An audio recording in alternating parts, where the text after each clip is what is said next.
Hello viewers, আজকে আবার আপনাদের কাছে একটি ভিডিও নিয়ে এসেছি এবং এটা রিকোয়েস্টেড ভিডিও। আমি আজকে পাস্তা বানাবো। ঠিক আছে, পাস্তা বানানোর জন্য পাস্তা রয়েছে বয়েল করা। কেমন করে কি বয়েল করেছি আপনাদের বলছি রান্না করতে করতে। এখানে ইয়েলো ক্যাপসিকাম বা বেল পেপার, এখানে গ্রিন, এখানে অনিয়ন বা পেঁয়াজ, এখানে রসুন, গার্লিক, আচ্ছা কুচি করা রয়েছে দুটো, এবং টমেটো, ধনেপাতা এবং স্প্রিং অনিয়ন বা যেটাকে আমরা পেঁয়াজ শাক বলে থাকি। এখানে হোয়াইট ভিনিগার এবং টমেটো সস, আর এখানে এটা রয়েছে পাস্তা সেদ্ধ করা জলটা বা স্টকটা। ঠিক আছে, আর পাস্তাটা কেমন করে সে দেখুন, পাস্তাগুলো কিন্তু আমার জড়ো জড়ো হয়ে যায়নি, প্রত্যেকটা আলাদা আলাদা রয়েছে একটার থেকে। হ্যাঁ, সেরকম করে হওয়াটা দরকার। তো আমি কি করে কেমন করে করেছি, পাস্তাটা বয়েল করে রেখেছি সেটা বলছি। রান্নাটা বসি। এখানে তেলটা গরম করা রয়েছে। আমি রসুন কুচিগুলো একে একে দিচ্ছি। আপনারা চাইলে এখানে 7-8টা রসুন কুচি রয়েছে, আপনারা কম বেশি যেরকম মনে করবেন সেভাবে দেবেন। হ্যাঁ, যারা যেরকম খেতে পছন্দ করে ঠিক সেভাবে দিতে পারবেন, দেবেন।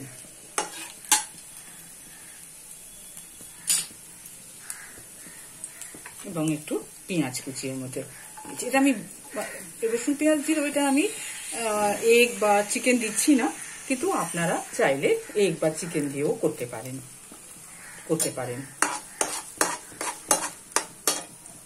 আর তেলটা আমি ওই 2 টেবিল স্পুন মতো দিয়েছি। আপনারা চাইলে কম বেশি, কম দিলে তো আর এর থেকে হবে না, এর থেকে বেশি দিতে পারেন, কিন্তু এর থেকে খুব একটা কম দিলে তো হবে না। আচ্ছা, আঁচটা একটু বড় বেশি করলাম।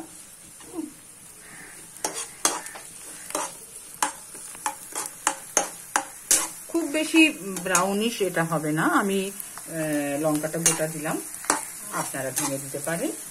খুব মানে পেঁয়াজটা খুব বেশি ব্রাউনিশ হবে এমনটা নয়। আমি ক্যাপসিকাম একটা কাটা ছিল সেটা দিয়েছি, বা হ্যাঁ, এবার ইয়েলো বেল পেপার আর মাশরুমও ইউজ করতে পারেন। এটা আমি টমেটো দিচ্ছি।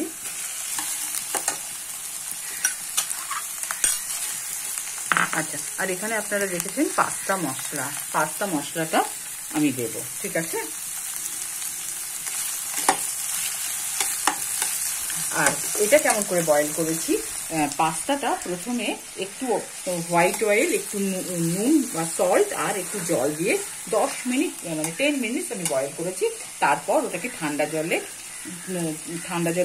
ইয়ে করে ঠান্ডা জলের মধ্যে রেখে আবার ওটাকে আলাদা করে তুলে নিয়ে আবার একটু সল্ট আর একটু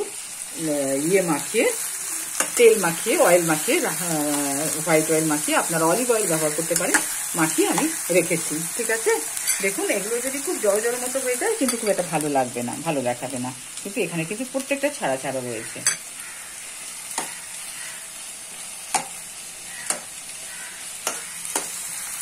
আর এই জলটা যতটুকু আমি মনে করবো জলটা দেবো। হ্যাঁ, জলটা না দিলেও চলে, যদি প্রয়োজন না হয় দেবেন না,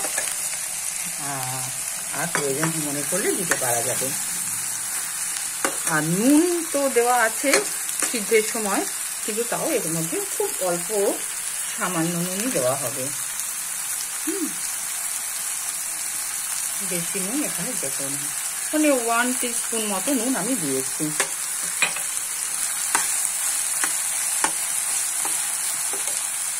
আচ্ছা, এবার পাস্তাটা এর মধ্যে দিয়ে দিচ্ছি। আচ্ছা, পাস্তাটা আমি কি পাস্তা, আপনারা যে কোনো ধরনের পাস্তা ব্যবহার করতে পারেন, তবে আমি এই পাস্তাটা ইউজ করেছি। দেখুন, এই পাস্তাটা আমি ইউজ করেছি।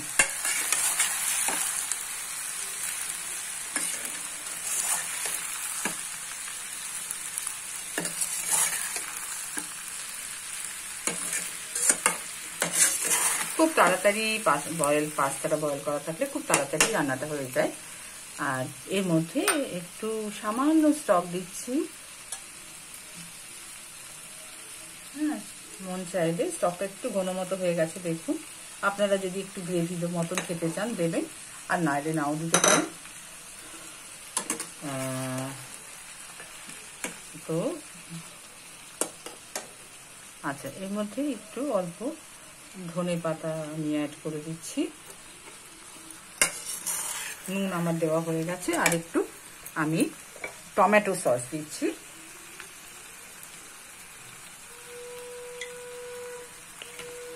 প্রয়োজনে আরেকটু বেশি টমেটো সস দিতে পারেন, এবং খুব অল্প ভিনিগার আমি দেবো এর মধ্যে, খুব অল্প, মানে 1 টিস্পুন মতো ভিনিগার দিয়েছি। ঠিক আছে, দেখুন সব কিন্তু খুব ছাড়া ছাড়া মতো কত সুন্দর হয়েছে, একটার সঙ্গে একটা একদমই লেগে যায়নি। সেই জন্য আপনারা খুব কেয়ারফুলি যদি একটু ইয়েটা করেন, মানে সোজা আর এটা আমি স্প্রিং অনিয়ন বা পেঁয়াজ শাক ওপর থেকে দিচ্ছি। ঠিক আছে, যেমন করে আপনারা চাও বানান ঠিক সেইভাবেই এটা আপনারা বানাতে পারেন। আমরা যেভাবে চাও বানিয়ে থাকি, ম্যাগি তো আমরা জল ফেলি না, কিন্তু চাও আমরা যেভাবে বানিয়ে থাকি ঠিক সেভাবে এটা বানানো যেতে পারে।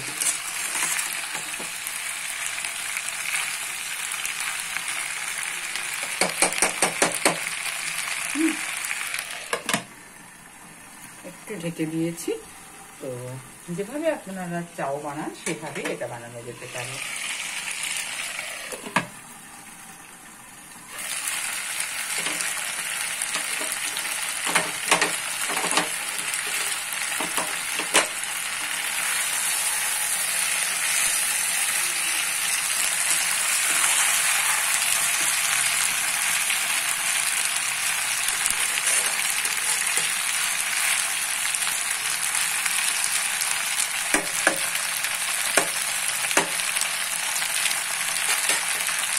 আচ্ছা, এটা আমি আর এখানে মশলাটা দিয়ে দেবো, ওতে আমি পাস্তা মশলাটা দিয়ে দেবো।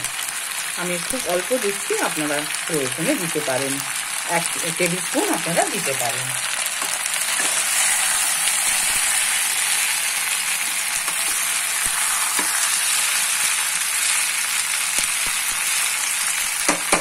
ঠিক আছে, এটা আমি ঢেলে দেখাচ্ছি না, দেখুন কত সুন্দরভাবে পাস্তাটা হয়েছে, খুব ছাড়া ছাড়া ভাবে। ঠিক আছে, আমি এটা বন্ধ করছি, রান্নাটা হয়ে গেছে।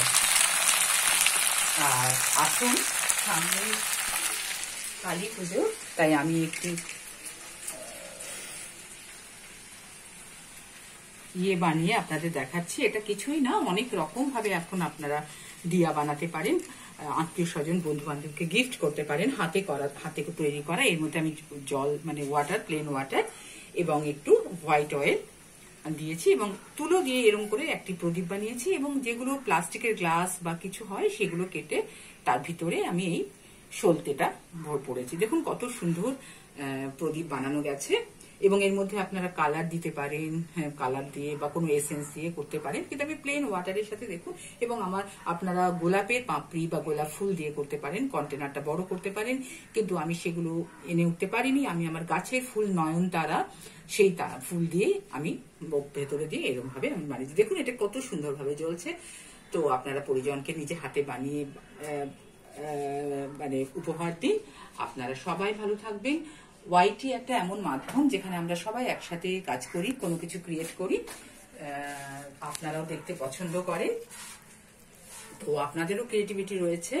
সবাই খুব ভালো থাকবেন।